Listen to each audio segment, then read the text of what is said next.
എപ്പോഴെങ്കിലും തോന്നിയിട്ടുണ്ടോ നമ്മുടെ ഉള്ളിൽ നമ്മൾ അറിയാത്ത എന്തോ ഒരു വലിയ ശക്തി ഒളിഞ്ഞിരിപ്പുണ്ടെന്ന്?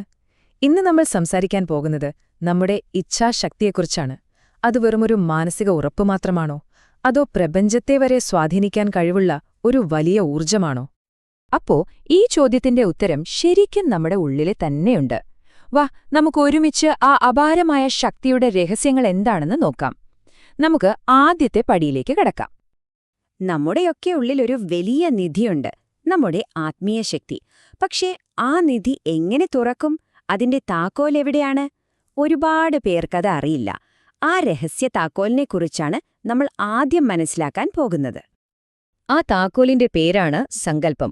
ഇതങ്ങനെ ഒരു വെറും ആഗ്രഹമോ അല്ലെങ്കിൽ ദുർബലമായൊരു ചിന്തയോ ഒന്നും അല്ല കേട്ടോ.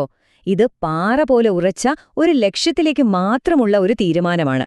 ഈ സങ്കല്പമാണ് നമ്മുടെ ഉള്ളിലെ ആ ശക്തിയെ അങ്ങോട്ട് ഓണാക്കുന്നത്. ഈ ആശയം അത്ര പുതിയതൊന്നുമല്ല. ശരിക്കും പറഞ്ഞാൽ ഒരുപാട് കാലമായി ജ്ഞാനികൾക്കറിയാവുന്ന ഒരു അടിസ്ഥാന തത്വമാണിത്. നമുക്ക് ആ ഒരു കാലാതീതമായ അറിവിലേക്ക് ഒന്ന് ശ്രദ്ധിച്ചാലോ? ഇവിടെയാണ് നമ്മൾ ശ്രദ്ധിക്കേണ്ട ഏറ്റവും പ്രധാനപ്പെട്ട കാര്യം.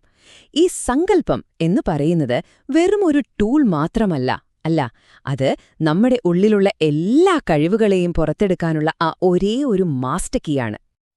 അപ്പോ ഈ സങ്കല്പം എങ്ങനെയാണ് പ്രവർത്തിക്കുന്നത്? ഒന്ന് ആലോചിച്ചു നോക്കൂ. നമ്മുടെ ചിന്തകളെയും ശരീരത്തെയും തമ്മിൽ ബന്ധിപ്പിക്കുന്ന, കണ്ണുകൊണ്ട് കാണാൻ പറ്റാത്ത ഒരു ഇലക്ട്രിക് വയർ നമ്മുടെ എല്ലാം ഉള്ളിലുണ്ട്. അതെങ്ങനെയാണ് വർക്ക് ചെയ്യണതെന്ന് നോക്കാം. ഇത് ശരിക്കും പറഞ്ഞാൽ വളരെ സിമ്പിളായിട്ടുള്ള 3 സ്റ്റെപ്പുകളിലാണ് നടക്കുന്നത്. ആദ്യം നമ്മുടെ മനസ്സിൽ ഒരു ചിന്തയോ തീരുമാനമോ ഉണ്ടാകുന്നു. ഉടനെ തന്നെ അതൊരു എനർജി വേവായിട്ട് ആ ഇലക്ട്രിക് വയറിലൂടെ ശരീരത്തിലേക്ക് പാസ് ചെയ്യുന്നു.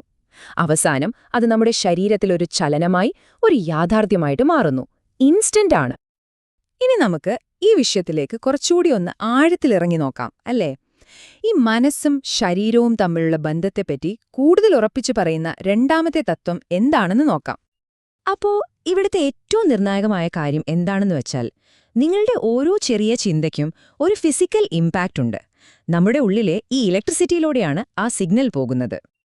അപ്പോ ഈ ഒരു ആന്തരിക ശക്തിയെക്കുറിച്ച് മനസ്സിലാക്കുമ്പോൾ നമ്മുടെ ജീവിതത്തിന്റെ യഥാർത്ഥ ലക്ഷ്യം എന്തായിരിക്കും? സാധാരണ നമ്മൾ വിചാരിക്കുന്നതാണോ? നമുക്ക് നോക്കാം.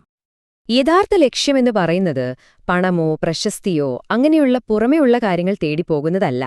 മറിച്ച് നമ്മുടെ ഓരോരുത്തരുടെയും ഉള്ളിലുള്ള ആ മാനവീയ വൈദ്യുതിയെ, ആ ഹ്യൂമൻ ഇലക്ട്രിസിറ്റിയെ ഉണർത്തുകയെന്നതാണ്. ഇതാണ് ഈ അറിവിന്റെ എല്ലാം ആത്യന്തികമായ ലക്ഷ്യം. നിങ്ങളുടെ ഉള്ളിലെ ആ വൈദ്യുതിയെ ഉണർത്തുക. ഇതാണ് ശരിക്കുമുള്ള ആത്മജാഗരണം എന്ന് പറയുന്നത്. ഈ അഗാധമായ അറിവുകളെല്ലാം നമുക്ക് ലഭിക്കുന്നത് യുഗഋഷി പണ്ഡിറ്റ് ശ്രീറാം ശർമ്മ ആചാര്യയുടെ പ്രശസ്തമായ മാനവീയ വിദ്യുത് കെ ചമത്കാർ എന്ന ഹിന്ദി പുസ്തകത്തിൽ നിന്നാണ്. ഈ വിഷയത്തിൽ കൂടുതൽ അറിയാൻ ആഗ്രഹിക്കുന്നവർക്ക് തീർച്ചയായും ഇത് ഉപകാരപ്പെടും. അപ്പോ ഇനി ചോദ്യം നിങ്ങളോടാണ്. നിങ്ങളുടെ സങ്കല്പത്തിന് ശക്തി കൊടുത്ത് നിങ്ങളുടെ ഉള്ളിലുള്ള ആ അപാരമായ ഊർജ്ജത്തെ നിങ്ങൾ എങ്ങനെയാണ് ഉണർത്താൻ പോകുന്നത്? ഇതിനെക്കുറിച്ച് ഒന്ന് ആഴത്തിൽ ചിന്തിച്ചു നോക്കൂ. നന്ദി.